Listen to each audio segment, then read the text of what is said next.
Have you ever seen two sides heading toward a disaster and realized you were the only one who could stop it? That's exactly what happened in today's Bible story. It's about a wise and courageous woman named Abigail, who stepped into danger to bring peace with nothing but words, wisdom, and faith. Found in 1 Samuel 25, this story shows us how one calm voice can change everything. Let's hear how Abigail chose peace when anger was ready to explode. David wasn't king yet. He was living in the wilderness, hiding from King Saul, with about 600 men.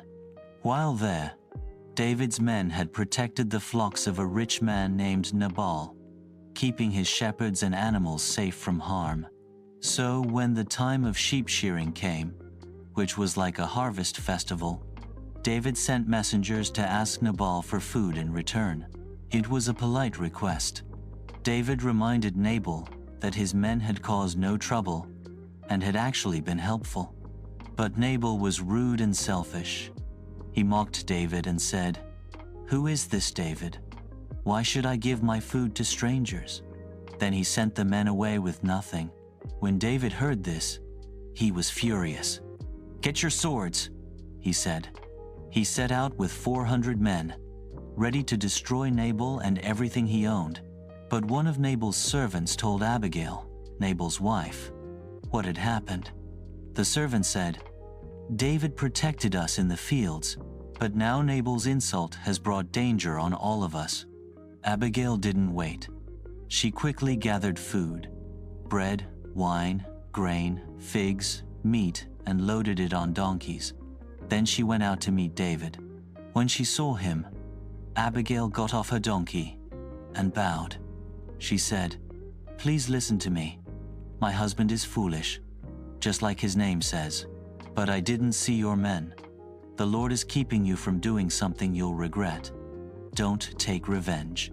She reminded David that God had great plans for him, that he would be king one day, and he didn't need blood on his hands over one man's insult.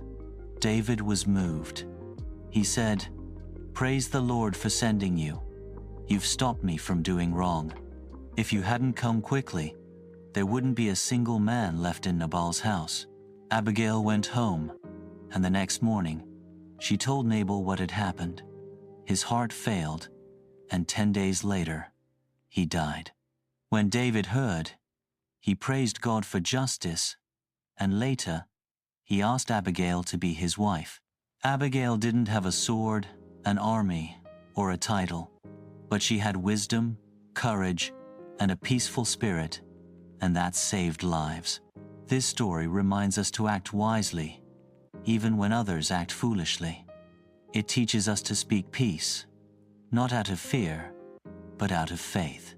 And it shows that when we trust God and do what is right, even in tense moments, He will honor our choices.